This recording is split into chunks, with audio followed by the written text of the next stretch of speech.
Israel রাষ্ট্রের জন্ম 18 শতকের শেষের দিকে জায়নিজম বা ইহুদিবাদ ধারণা গড়ে উঠতে শুরু করে পুরো ইউরোপ জুড়ে।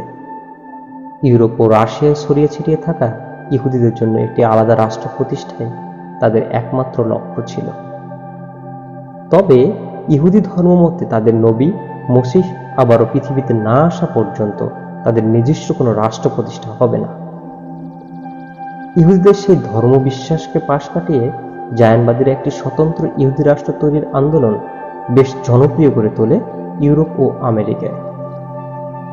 1897 সাল থিওডর হার্সেল নামক এক ইহুদি ওয়ার্ল্ড জায়নিজম অর্গানাইজেশন নামের এক সংগঠন গড়ে তোলেন। তারা প্রথমে ধারণা করেছিলেন ইউরোপের কোথাও ইহুদিদের জন্য একটি ছোট্ট রাষ্ট্র হবে, কিন্তু সে সময় অ্যান্টিসেমিটিজম বা ইহুদি বিদ্বেষ গোটা ইউরোপ জুড়ে এত প্রবল ছিল যে সেই সম্ভাবনা পুরোপুরি নাকচ হয়ে যায়। হার্সেল এই সময় আন্দোলনকে আরো জোরদার করে তোলে।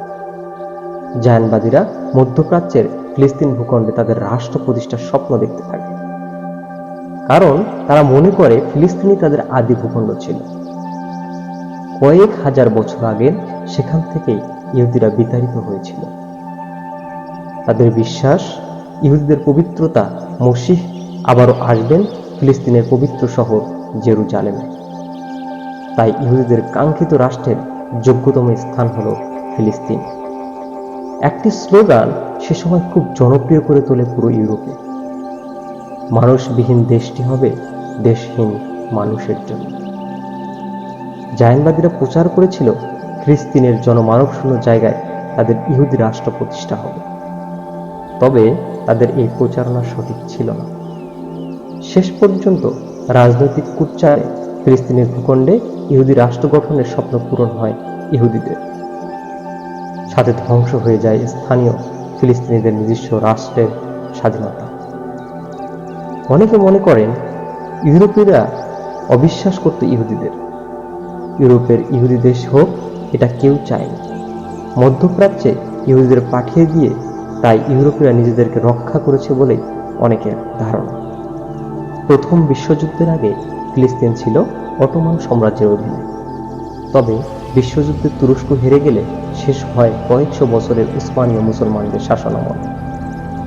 ফিলিস্তিন চলে যায় ব্রিটেন ও ফ্রান্সের দখলে।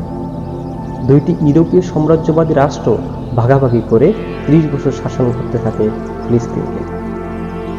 1917 সালের 2 নভেম্বর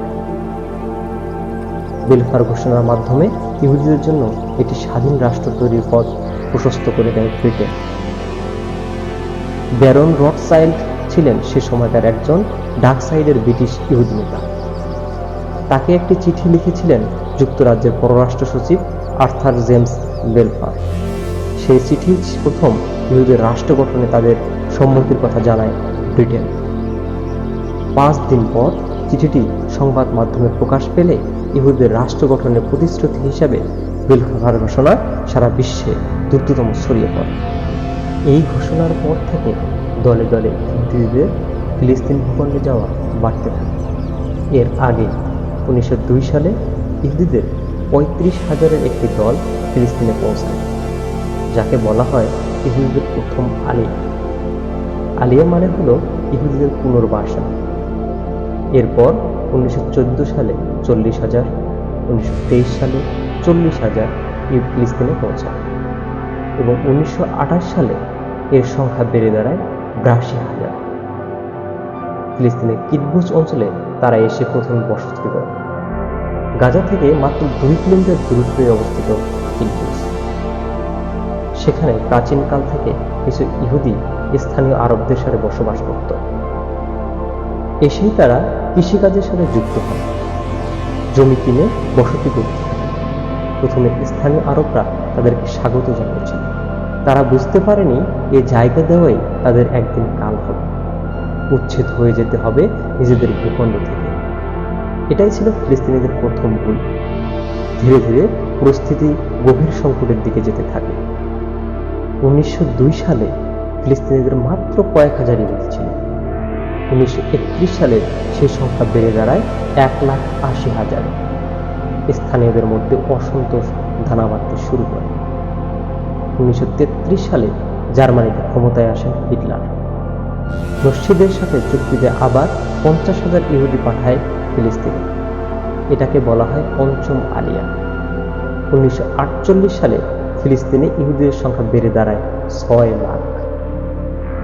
দ্বিতীয় বিশ্বযুদ্ধে বেঁচে যাওয়া 1 লাখ ইহুদিকে যখন ফিলিস্তিনে পাঠানোর সিদ্ধান্ত নেয় আমেরিকা, তখন পরিস্থিতি নতুন দিকে মোড় নেয়। ইহুদি রাষ্ট্র প্রতিষ্ঠার প্রতিশ্রুতি দিয়েছিল যে ব্রিটেন তারাই এবার বিরোধিতা করতে শুরু করে। ব্রিটেনের মতে এই বিশাল সংখ্যক ইহুদি সেখানে গেলে স্থানীয় আরবদের মধ্যে সংঘর্ষের মাত্রা বেড়ে যাবে, যা নিয়ন্ত্রণ করা অসম্ভব হয়ে পড়বে। এমন কথায় ইসরায়েলিরা একসময় মিত্র ব্রিটেনকে শত্রু মনে করতে শুরু করে। এবার ব্রিটিশদের বিরুদ্ধে যুদ্ধ শুরু করে ইহুদিরা। আরব আর ব্রিটিশ দুই পক্ষের বিরুদ্ধে একসাথে যুদ্ধ করতে থাকে ইহুদি রাষ্ট্রের স্বপ্নবিভোর ইহুদিরা। ব্রিটেন শেষ পর্যন্ত বাধ্য হয়েই বিষয়টি নিয়ে যায় জাতিসংঘে। 1948 সালের 14 মে জাতিসংঘ একটি নতুন সিদ্ধান্ত চাপিয়ে দেয় ফিলিস্তিনিদের উপর। ফিলিস্তিনিদের ভূখণ্ড ভাগ হয় 3 ভাগে। 56.5% নিয়ে গঠিত হয় ইহুদি রাষ্ট্র ইসরায়েল, আর 43.5% নিয়ে হয় আরব রাষ্ট্র ফিলিস্তিন। পবিত্র শহর জেরুজালেমকে রাখা হয় আন্তর্জাতিক সম্প্রদায়ের নিয়ন্ত্রণে। ফিলিস্তিনিরা সাথে সাথে এই অন্যায়িক সিদ্ধান্তকে প্রত্যাখ্যান করে। অন্যদিকে এই সিদ্ধান্তে উল্লাসে ফেটে পড়ে জায়নবাদীরা। দীর্ঘদিনের কাঙ্ক্ষিত একটি দেশের স্বপ্ন পূরণ হয় ইহুদিদের। স্বপ্নের সেই দেশটির নাম রাখা হয় ইসরায়েল।